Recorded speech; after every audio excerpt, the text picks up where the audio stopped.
interest rates today are mostly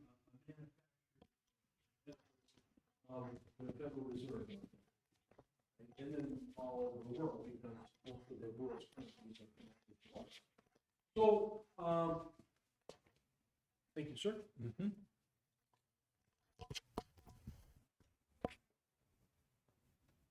So it costs, say you've got your Visa card, and it's connected to a bank, and you are basically borrowing money when you go and buy something on that credit card. You're borrowing money, and the bank there lends that money to you.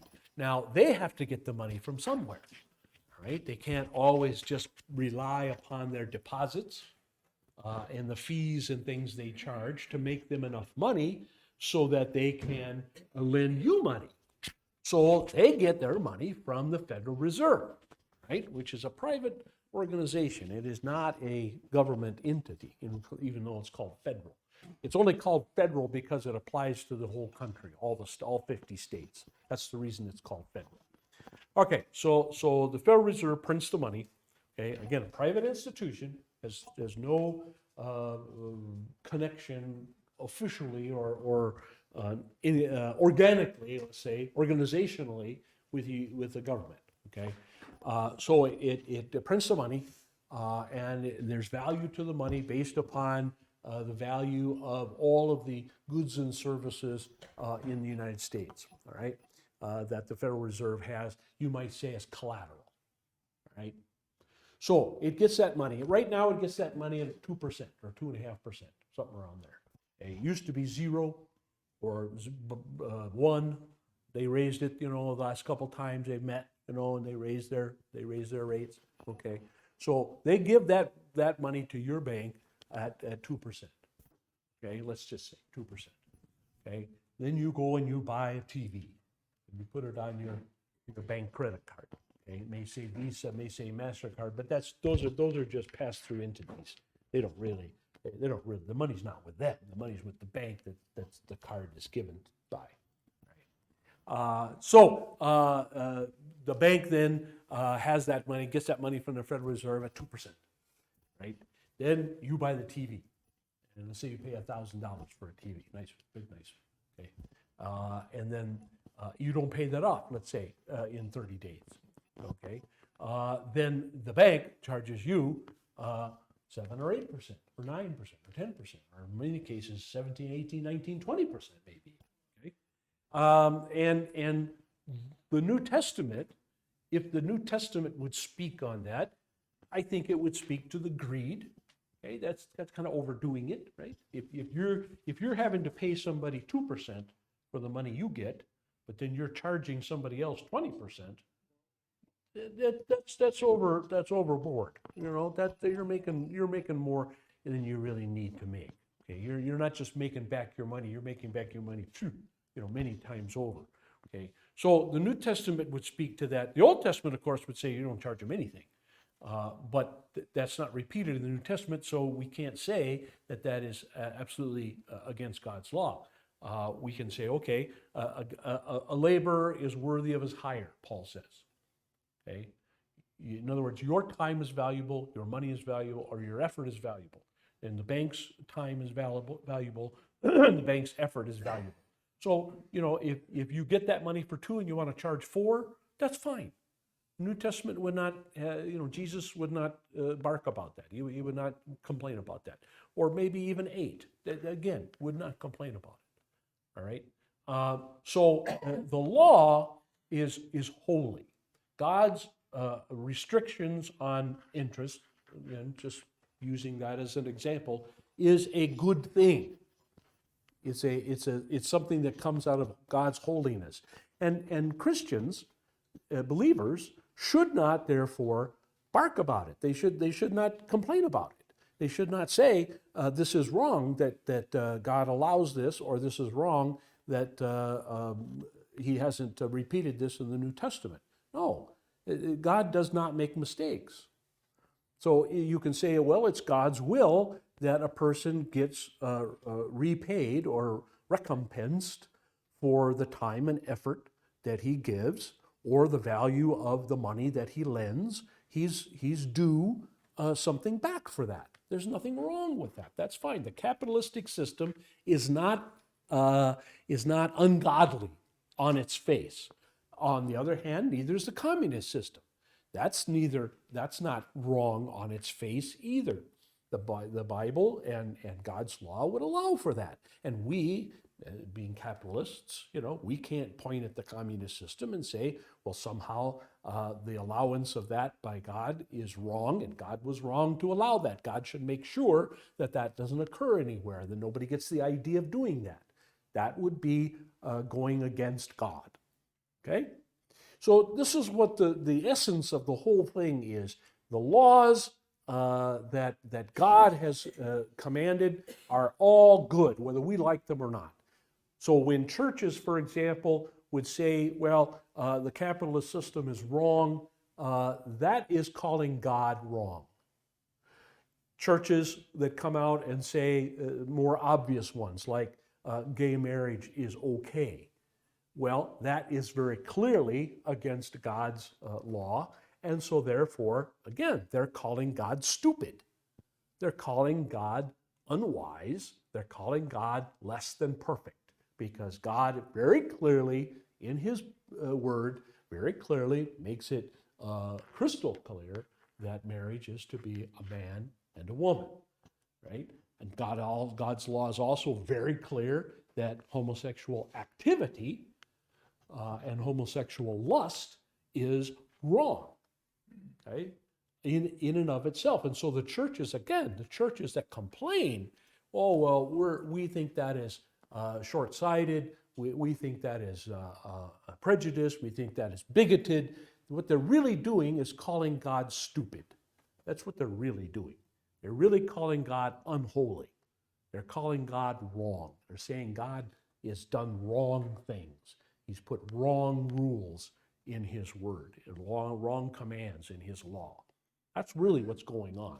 And so Paul here in Romans, when he's talking about the purpose of the law, one of the points that he really wants to get across to people is that when you find the immutable, unchangeable will of God, the moral law, parts of the moral law, whatever piece it happens to be, you have to, whether you like it or not, whether you agree with it or not, whether you find it pleasant or not, it is still, it is from God, and therefore it is intrinsically, essentially, holy and perfect and righteous. So that's one point that Paul wants to really hammer when we get to the point where we're looking at sanctification and how do we keep God's law, what laws do we keep as believers. We have to recognize that all of the law is holy. It is good. Well, again, we may not like it. We may not agree with it. We may think there's problems with it. But that's our problem, not God's problem. Right? Moving on. The next point, the third point there. God's law is just, for it is consistent to the rules of equity and right reason. If you really want to know what's equal, if you really want to know about equal rights, look in the Bible. The Bible gives us the true definitions of equal rights. Okay, and I would say one thing that is very clear in the Bible, and one thing that is very clear in God's view of life and whatever, as far as the law is concerned, is that to be prejudiced or to be bigoted against somebody because that person was bigoted or prejudiced against somebody else at a previous time, okay, that is wrong. Okay, two wrongs do not make a right. Your mother told you that, okay, or your father told you that, or you learned that. Two wrongs do not make a right.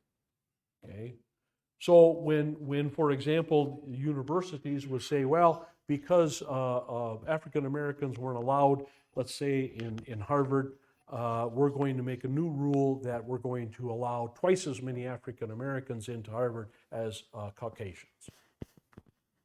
Okay, So we're going to discriminate against Caucasians the same way, or even worse, than the African Americans were discriminated against 100 years ago. That is not equity. That is not equal. That does not, you're not justified in doing that.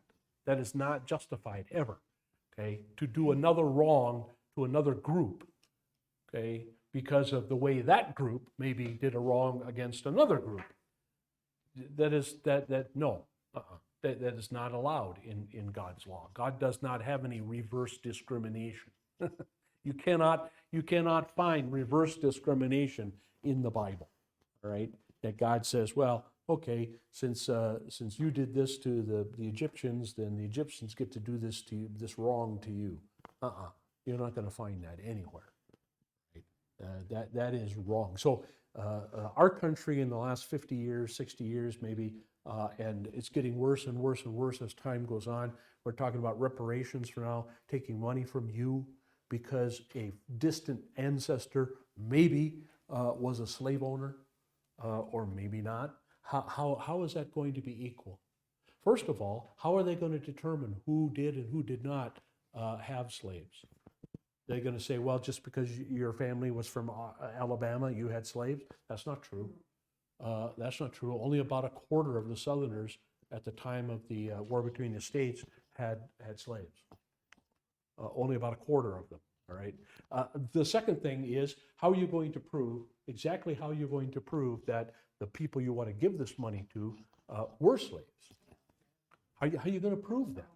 Yeah, some of them do have good family records, but most of those family records are very bad, and they really weren't kept really well. And most of those people will have no way of proving that they were enslaved persons. That's the new woke way of saying it. And so that's ungodly. That's ungodly to take money from a person, no matter how rich he is, no matter whether he can afford it or not. That's not the issue. But it's ungodly. It's unholy to take money from one person and give it to another based on this color of their skin. That's the definition of bigotry. That's the definition of prejudice. That's the definition of discrimination. So, like I say, human beings look at things. They say, well, we're trying to equalize stuff. No, if you want real equity, that word equity, equilibrium, if you really want that, look to God. Stop there. Rules of equity and right reason. The ways of the Lord are always right. It is good in its design. It was given for the good of mankind, for the conservation of peace and order in the world. It makes the keepers of it good. The intention of it was to better and reform mankind. Okay? That's the purpose of the law, okay? Especially after the fall, obviously, is to reform those who are doing evil and to make it better. I mean, you look at what causes crime, what causes difficulties, what causes these problems in the world, poverty and all this kind of stuff. In almost every case, you can direct it back to a breaking of God's moral law, right? Again, there's nothing wrong with a person that happens to be rich. God makes people rich. God makes people poor. God determines in the final analysis, it's God that determines what gifts people have and how much treasure they have and how much wealth they have, or if they have none at all. It's in the end, it's really God who determines that. And therefore, for mankind to come along and say, well, we're going to redistribute the wealth. Okay, well, okay, that can be okay. In a limited sense, all right, and we do that. That's fine.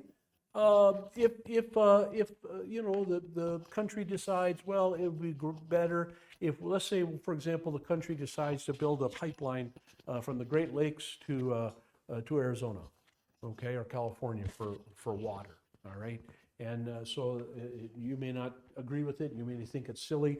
but the country says, hey, Congress says, hey, that's the best way to prevent droughts in the future. We're going to do that. We're going to build a big pipeline, a big old thing of pipe, and we're going to stretch it across the country. We're going to send the water from Lake Superior all the way to LA, let's say, or Phoenix. Okay, and then they're going to tax you. They're going to charge you. They're going to charge every human being in the whole country, every man, woman, well, every family, I guess we could say, in a unit. We're going to charge them a certain amount of money. Okay, that's in a way that's redistributing wealth in a certain sense, especially since water is wealth in this world. You have water rights someplace, you've got a lot of wealth. Okay, so we're redistributing that wealth. We're taking wealth away from people in Wisconsin and Michigan and whatever, and we're sending that wealth to Phoenix or LA. Okay, that again, kind of for the betterment of the whole nation. Well, and so, well, that's okay. That's okay. But to like, there's new law in California. There's a new law in California that if your house is worth more than $5 million, okay, then your property taxes are twice what the property taxes of people under $5 million is.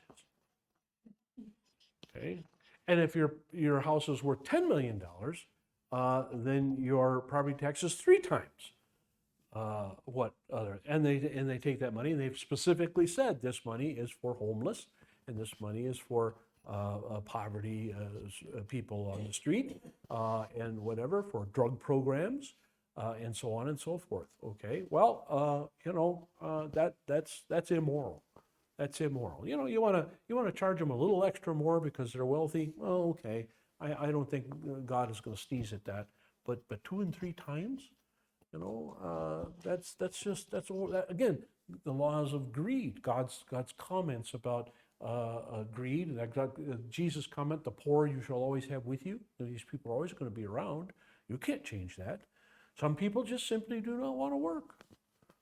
Some people simply do not want to. I find it humorous that the governments, for example, and again, this is very obvious in California, they round up people. What they're doing, I don't know. I read the papers from over there because I have a house over there, so I'm up on this. But maybe you don't know this. There's a program in the LA area that takes. It contacts all of the hotels in the whole area, and it asks them to report on a daily basis how many empty rooms they have. In other words, at the end of the day, if they've got 300 rooms in the hotel and 200 of them are with guests in them, but they've got 100 rooms that are empty, they report that. Okay. And then what the city does at various times of the year, for various reasons, usually when there's a big parade or a bowl game or a political convention, right, they don't want to see the homeless, and so they go by and they scoop them all up, they net them, they put them in a big net, and they scoop them all up and all their stuff, okay, and they take them to these hotel rooms. They put them in these hotel rooms for 3 or 4 days, sometimes a week, sometimes longer, okay, and what they find is surprising to them is that quite a few of these people, I don't know exactly what the percentage is, but quite a few of these people don't even stay one night. They go in and maybe they take a hot shower and maybe they, eat some food that's left there, or, because some of the food banks drop food off and whatever, they eat food. And then, maybe they'll stay a night, maybe they won't, but then they're gone. And they go right back out under a tree somewhere. And they go right back out to the parks, and they go right back out to the washes and ravines. And the politicians in town, just don't get it. They don't understand. They go, why? Hey, we give them this nice hotel room, and we ask them to stay there, and they don't stay. They leave, and they can't figure it out. And in San Diego, they just finished building a place. I forget how many. Little apartments, those little tiny little studio apartments. I think it's 50 or 100, something like that, and a place downtown. And hardly any homeless people showed up to take advantage of it. Mm-hmm. And so the advocates, the people that deal with them on a daily basis, they went out and they asked them. They found someone. They said, "Hey, here's this place." No, I don't want to go there. I like sleeping under the stars. I do. I like out. I like being able to come and go as I please. I like to do what I want to do. I like to go where I want to go. If I want to pick through the garbage, I like to do that. If I panhandle, get a few bucks, I like to do that. I like to just. I don't like schedules. I don't like schedules. I don't like that place. I go to that place at breakfast is only from 6 to 10. Well, what if I want to eat breakfast at 11 o'clock? This was the reasoning that they were giving these people, and the advocates and the politicians, and the politicians just didn't get it. Well, why did Jesus say that? The poor you shall always have with you. Because some people just don't want to work. They just don't. Some people just don't want to take orders from anybody. They just don't. They cannot take orders from anybody. Not on a long-term basis, maybe a day or two, but that's it. They just don't want to do anything but exactly what they want to do. Whether it's take drugs, whether it's get drunk, whether it's eat garbage, whatever it is, they want to do what they want to do, and that's the end of it. And politicians just can't see that. They just can't get that. So in God's view, in God's view of looking at it, taking money from you who worked hard for your money and used God's talents and give your offerings to church and all this kind of stuff. You do what's your right thing with your wealth. Taking that from you and giving it to wasting it on somebody like that, that's again unholy. That's ungodly, right? Bruce, did you have a comment? Well, I was watching a homeless special many months ago before Christmas. I think it was even before Thanksgiving, and they interviewed a lot of people. I believe it was in San Francisco, and they were saying they don't want to be confined to one space. Yeah, right. If they're outside, they can move around. Right. And one of them said, "Why do I want to be in a room where all the police have to do is enter one door and they have no?"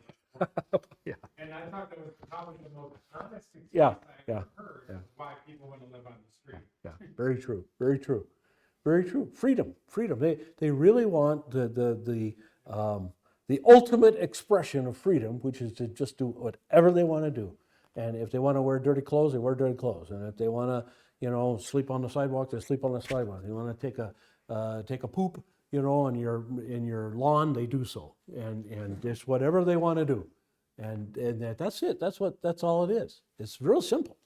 But the politicians just can't get it. They just don't understand what's going on with these people. And it doesn't take I don't think it takes a genius, rocket scientist, to figure this out, especially like you say, and these people have said this for decades. I can remember my grandmother talking about the hobos, back during the Depression. The same exact stuff. They like riding the rails, they liked it. They liked their little hobo camps, they liked that.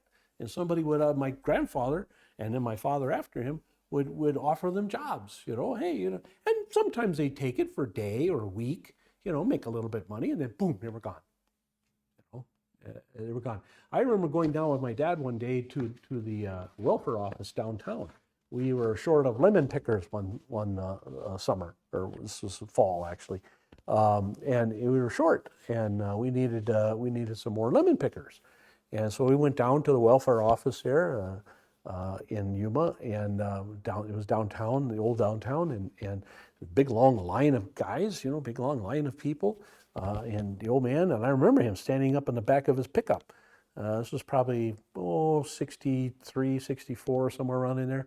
And standing on the back of his pickup. And hey, he's yelling, we got jobs, we got lots of jobs, I got lots of positions, I pay you a piece rate, and you could make, in those days, you could make $50 a day. And that was pretty good in 64, you can make $50 a day.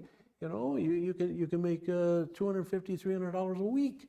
Come on, we'll get you a job. And he treated his workers really, really well. He had a camp for them. They could a bunkhouse where they could bunk, and all kinds of stuff. And he paid in cash. He didn't give you a check that you had to go someplace and check. He always paid all of his pickers in cold, hard cash. And he paid them every day. And if you wanted to work a week, fine, but you got paid at the end of the day. How many ever sacks of lemons you picked, you got paid for that. That's what you got paid. And piece rates, like I said, you can make good money. And I still remember, when he got down off the back of the pickup and, had his clipboard there and, all right, sign up, Nobody moved. Nobody got out of the line to get their welfare and came over and signed up. Nobody. Getting free money and they don't have to work Right. out from welfare. And it wasn't as much money as they could make picking, but it was enough, to keep them in line, or whatever. And he got back in the truck and he threw the clipboard over, file that one away. And I asked him one day, after he did this 2 or 3 times, I asked him, I said, how come you do this? He says, well, I don't want anybody to say I didn't give him a shot. So I give him a shot. And his friends in the farming business, the melon growers in the summertime, and the lettuce growers in the summertime, and all these other, they do the same thing and get nobody to take it. Bruce? I just don't understand why people look at the homeless in a different way. They want their freedom. They want to do whatever they want to do. As soon as they get some money, they're going to spend it on whatever they want to spend it on. We do the same thing. We work because we want to work. Right. We also know we need the money to give the lifestyle that we're accustomed to. They're accustomed to a totally different lifestyle. Right. We can't hold our goals and our aspirations to these people. They're totally different. Right. And their expectations on life are totally different. Yep. That's why when I see homeless people asking for money, I don't give them any money because that's your choice to be doing it, and it's my choice not to give it to you. Mm-hmm. Mm-hmm. So I never hold them in. I never hold them in any bad esteem. No. It's just their choice in life, and I respect that. It's nothing. I would like a warm place every night. Yeah. To sleep comfortably. Yeah. And Yeah. that's my goal. Yeah. My only goal. Yeah. And so anyway, but so I never understood why people always look down on the homeless. That's their choice. It's your choice for it to bother you. Well, it's not so much anymore looking down on, and now we gotta fix this. Well, it's not fixable. Well, that's what I'm saying, because it's their choice, regardless if you give them a 2-bedroom apartment. Yeah. They're not gonna wanna live in it. They would have to change their whole way of being, Right. and that's just not likely. Dale?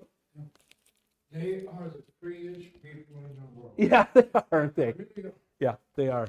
Yeah, they are. most people don't really want to be. No, everybody, I think in the long run, most of us want to be taken care of. Most of us want police officers around to keep bad guys from doing stuff to us. You can see why the homeless don't care for police officers most of the time, because most of the time they hassle them, of course, and the other most of the time they take care of themselves.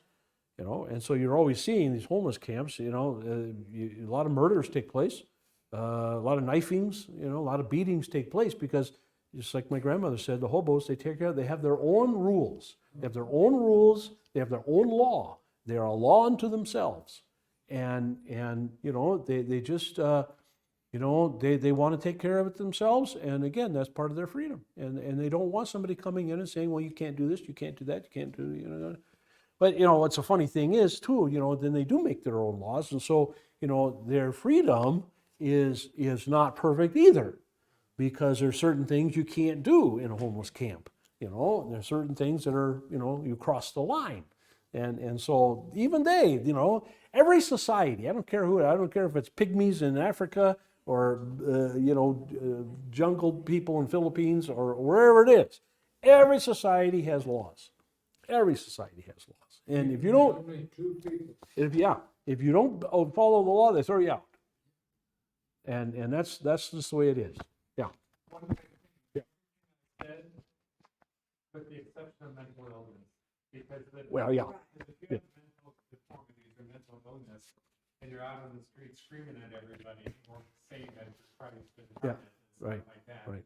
then that's totally different. Well, and you also have to add one more thing. Still, a lot of that mental illness is caused by their lifestyle, by the drugs that they take, by the alcohol they take in, by the bad nutrition that they have, and all that. It affects your brain, and so it's kind of a vicious circle, So, all right, let's go on. Got to finish this so we can go to the next section. Wherever there is true grace, there is an assent to this, that the law is holy, just, and good. So the point is, if you're a believer, again, you're not going to complain about God's law. You're not going to moan and groan and carry on that God is dumb and God made a bad rule. If you are a person of grace, that is God's grace. The law is spiritual, not only in regard to its effects, since it's a means of making us spiritual, but in regard to its extent. It reaches our spirit. It lays a restraint upon and gives direction to the motions of the inward man. It is a discerner of thoughts and intents of the heart. Okay? So the law also, how you keep the law or how you don't keep the law, your thoughts on the law tell me, if I'm asking you questions about the law as your shepherd, as your pastor, and your responses, I can tell what's in your heart. Okay? Paul sets out to prove that it's not the law that's sinful. So it's not the law that's wrong. Okay? It's we, by showing the results of the application of the law to our life. God's perfect law reveals our imperfections. We would not have recognized our true sinful nature without the comparison the law provides for our character and the character of God. So what the law does basically, it says, this is God's character. And our response to that shows us what our character is. If God's character says, don't be greedy, don't charge people more than what you need to for your own, take care of yourself, okay? And you react badly to that, you react, the law is supply and demand, by George, and I can charge that much, so I'm going to. That tells me that your faith is very weak. That tells me that you are questioning God. That tells me that you need God's discipline to come on you so that you come around from that way of thinking. Huh? That's what it tells me. And so the law shows the character of the person. In order to illustrate this point, Paul chooses one of the 10 commandments that reveals a sin that to one's mind is least obvious to be sin, the sin of coveting. And I again, as I said the other day, I think it's real interesting and real instructive that God, through the Holy Spirit, had Paul choose this commandment. And I always tell my Reformed friends who have a different numbering of the 10 commandments, and they always question why shouldn't 9 and 10 be combined into one commandment? And I say, because coveting, we do more coveting than we do anything else. And so we need 2 commandments for it. Okay? The problem is that it is natural for the human heart to long for things. And that's okay. That's okay. You want a bigger house? You want a nicer car? You want more money in your pay envelope? You want better food? Whatever. That's okay. That's fine.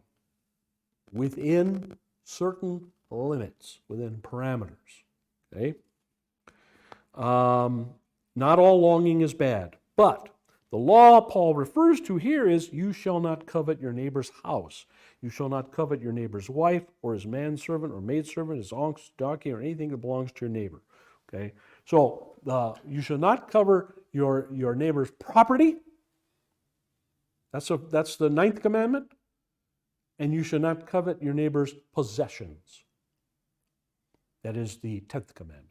That's why there are 2 commandments for coveting. Okay? 2 commandments for coveting, one for property, one for personal possessions. Okay? Notice how it's worded. If you go back to Exodus and you go back to the original stating of the 10 commandments, you know how that's your ox, your donkey, your wife, okay? Your servants, etc. And the other one is more general. Okay? The house, the whole thing, okay? Some of that is personal property to you. It's very intimately connected with you. And other of it is just something you own, right? So again, property and possessions. A little bit of difference, a little nuance there. And by giving 2 commandments and by covering those nuances, that's God covers everything. I suppose if you wanted to have just 1 commandment for those 2 ideas, you would just say, do not covet, and leave it at that. But God didn't do that. He split it up into those 2 sections. And the church, by the way, the church for more than 15, almost 1,600 years, and well, in the Old Testament, of course, too, so you go back even more, 1,000 more years before that. Actually, you could say 3,000 years. I think it'd be real safe. You could say for 3,000 years, the 10 Commandments were always the same. You had 2 commandments for coveting, and 1 commandment about idol worship and putting God first. And it wasn't until the Reformed people got a hold of it, Calvin and his bunch, nearly almost 1,600 years in the New Testament times, almost 1,600, 1550 anyway, before they decided, no, we're going to split the first one up. We're going to make one about images, statues and paintings and things like that. No, none of those. And then we'll combine 9 and 10. That did not happen, folks. That did not happen until decades after the Reformation started. Okay? So you might just want to think on that every once in a while. When people want, they want to elect certain so-called Christians to government, and these so-called Christians want to take over the government. Well, let me warn you just a minute, okay? Just a minute. Let me warn you, right? That those people, the Baptist types, who want to take over the government and want to, we should only have Christians in the government. That's the kind of Christians they're talking to, and they do not agree with you. They do not agree with you. They would outlaw those pictures. Those pictures would be outlawed. The 10 Commandments that judge down in Alabama wanted to put in his courthouse and on the front lawn of the city hall would outlaw those pictures.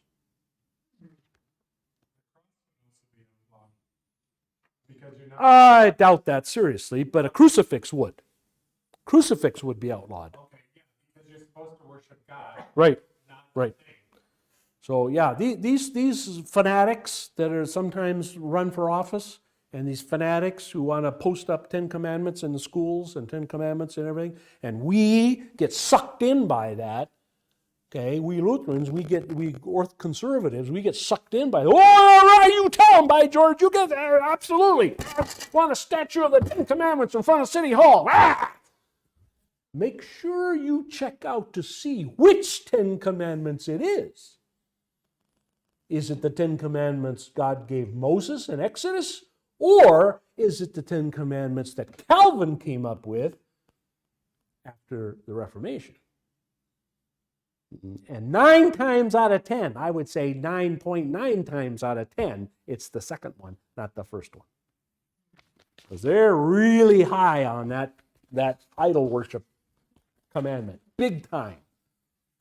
You know why, of course? Because the silly old Romans have lots of statues of saints and Mary and Joseph and whatever. And Calvin was so hateful toward the Romans. And many of his friends were so hateful towards the Romans that that's the reason they came up with their own way of numbering the commandments, so that their churches wouldn't be full of stained glass windows with pictures in them and statues. And that's the name of that tune, folks. So, again, just a little word of warning. Be real careful before you start thinking rah, rah, rah for some of these knuckleheads that want to make the government more Christian.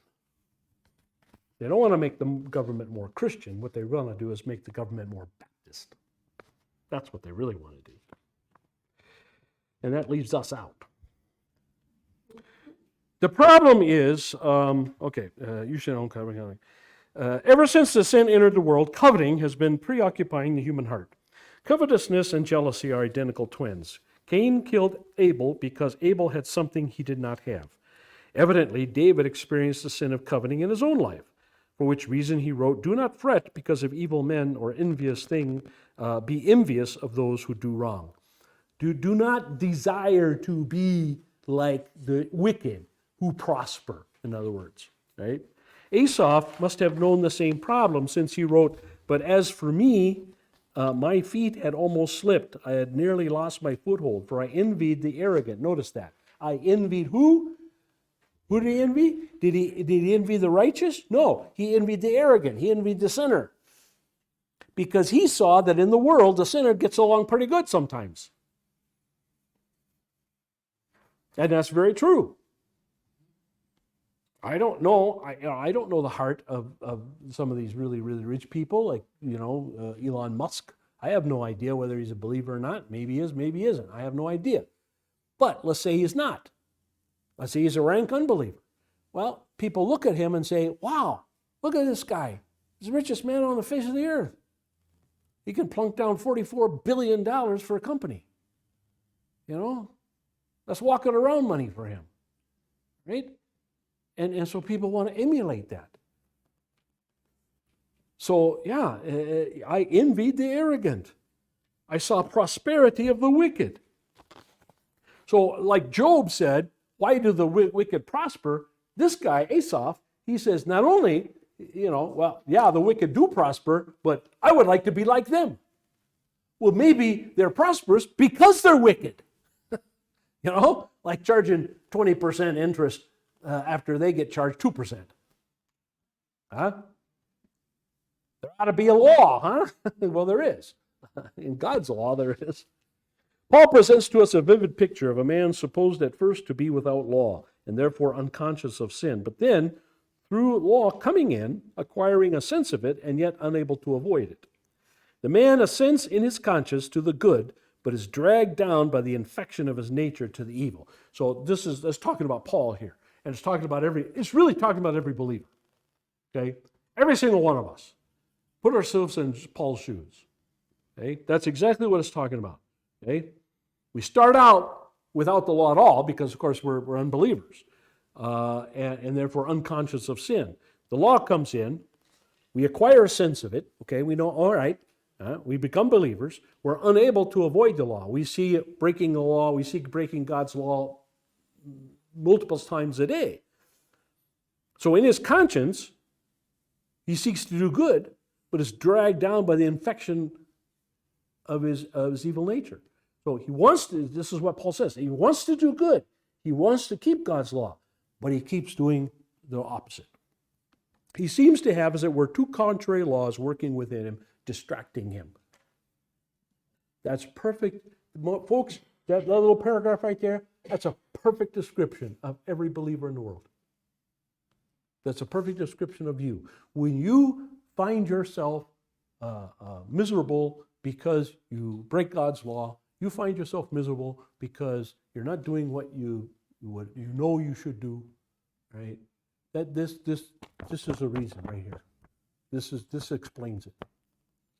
And so the external law, appealing to the higher law within himself, good and holy as it be, in a sense, killing him, for it reveals sin to him, and it makes it deadly, but does not deliver it from him, until the crisis becomes the desperate cry, as he says, down in verse 24, which we'll get to next time maybe.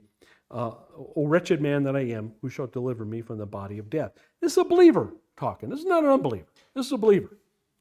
A believer very often gets in despair. And again, this is what absolution is for, folks. This is why we have confession and absolution. Oh, please, let me put another plug in for it, right? Because every believer, again, I like to say if you are a believer, but that wouldn't be correct because it's not done much anymore. But every believer gets to a point at some time in their life, sometimes every day, sometimes once a week, sometimes once a month, whatever. We all get to points in our life when we despair. Will I ever be like you want to, let's say, okay, New Year's coming up, New Year resolutions, people are going to make. And some people, I'm sure, every year always make the resolution, I'm going to read through the Bible in a year. Or I'm just going to read some of the Bible every single day. or I'm going to have devotions every day, or I'm going to do this every day, or I'm going to do that every day. And a week or two into January, you go, and we despair. So am I ever going to be able to do the right thing? Am I ever going to be able to just, without even working at it, without even trying hard, am I ever going to just be able to just pick up my Bible and read it every day, like I know I should? Am I ever going to do that? And you get despair, you just, man, that happens to us. And that, again, that's why we have confession, absolution. And that's why Jesus put that in the Lord's Prayer, forgive us our trespasses. That's why he put it in there, because we have that feeling every day, and that should be a comfort to us. That should be a comfort to us, that's there. And that's why, again, we have confession, same reason. And even if you only do it once a week in church, you hopefully get that cleansing, get that comforting from that. And okay, all right, well, it's like we should be like, well, okay, we get to the end of the day, okay, I failed again. Yeah, all right, I failed again. I lied, cheated, I lusted, whatever. I didn't do things I was supposed to do, and I did a bunch of stuff I wasn't supposed to do. Okay, all right, okay, that's clear. You're forgiven of God. Okay, tomorrow, right back at it. Start 0-0. Start with a clean slate. Go back at it again. That's the grace that we have, and that's what Paul is talking about here. This crisis is the precursor of deliverance. It is the last gasp preceding a new birth. Okay. Now that's not that we get converted every day, but we get forgiven, and we receive that forgiveness every day. The law has now done its work, having fully convinced of sin and excited the yearning for deliverance. And in the law of the Spirit of life in Christ, Jesus Christ, the deliverance comes. This is again where we come to the point that every day, though we don't get reconverted every day, we don't fall in and out of faith every day, as somewhat might think of, but we do get rejuvenated, okay?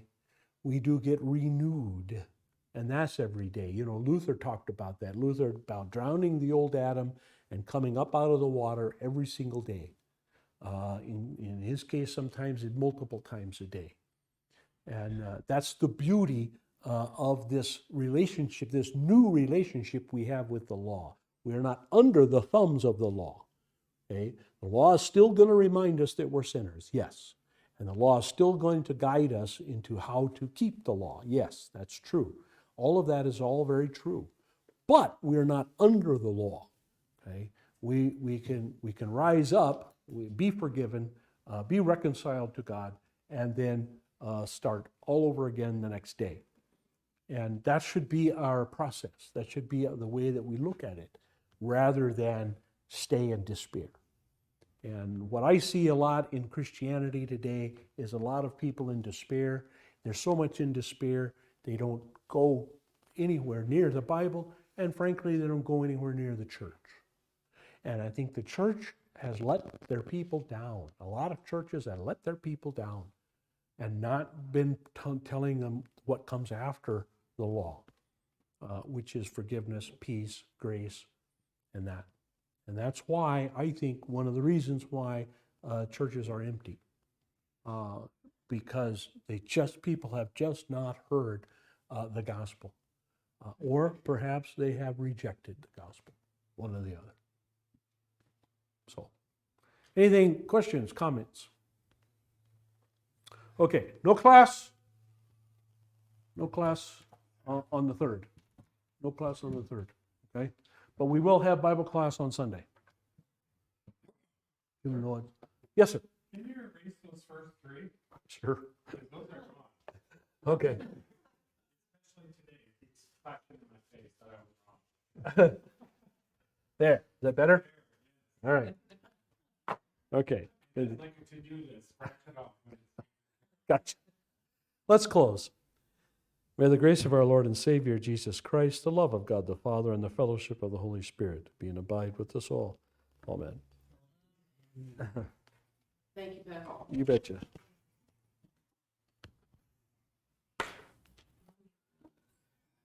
I'll see you on